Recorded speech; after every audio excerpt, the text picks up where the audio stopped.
ዛሬ ደግሞ በሶስተኛው ሳምንት እንግዲህ ተመልሰን ተገናኝተናል። ሶስተኛው የዐቢይ ጾም ሳምንት ምኩራብ ይባላል። እንግዲህ ምኩራብ አምልኮተ እግዚአብሔር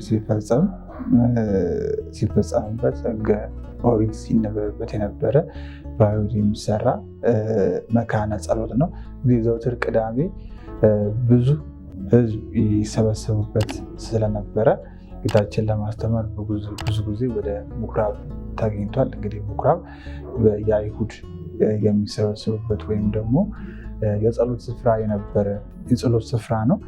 እንግዲህ ስያሜ የተወሰደው በዛው በዮሐንስ ወንጌል ላይ ነው።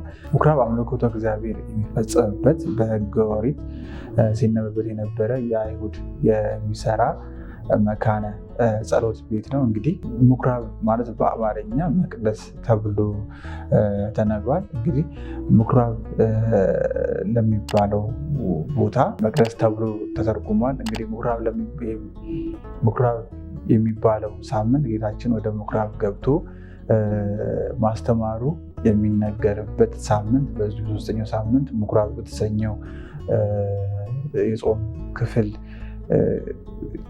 ላይ ነው፣ ወይም ደግሞ የጾም ጊዜ ላይ ነው። እንግዲህ በዚህ በምኩራብ ለማስተማር በሚሄድበት ጊዜ ያገኘው ነገር ሰዎች ሲጸልዩ፣ ሲሰግዱ ወይም ደግሞ ሌሎች ነገሮችን ሲያደርጉ አልነበረም የተመለከተው። እንዲሁም በዮሐንስ ወንጌል ላይ የተጻፈው በመቅደስም በሬዎቹን፣ ላሞቹን፣ በጎቹን እንዲሁም እርግቦችን የሚሸጡትን አገኘ ተብሎ ከተገለጸው ኃይለ ቃል ሲሆን እንግዲህ ወደዛ ገብቶ ያስተምር ሲል ቤቴ የጸሎት ቤት ይባላል፣ እናንተ ግን የሌቦችና ዋሻ አደረጋችሁት ብሎ በምኩራብ ይሸጡና ይለውጡ የነበሩትን የገለጸበት፣ በቤተ መቅደስም የከብት መንጃ የወርቅ የብር መነገጃ ያደረጉ ሰዎችን ከነ ሸቀጣቸው ከቤተ መቅደስ ያስወጣበት፣ ቤተ መቅደስ እግዚአብሔር ማደሪያ የስሙ መጠሪያ የጸሎት ስፍራ መሆኗን ያስረዳበት፣ ያወጀበት፣ በቤተ መቅደስ የንግድ ስራ ማከናወን እንደማይገባ ያረጋገጠበት ዕለት ነው።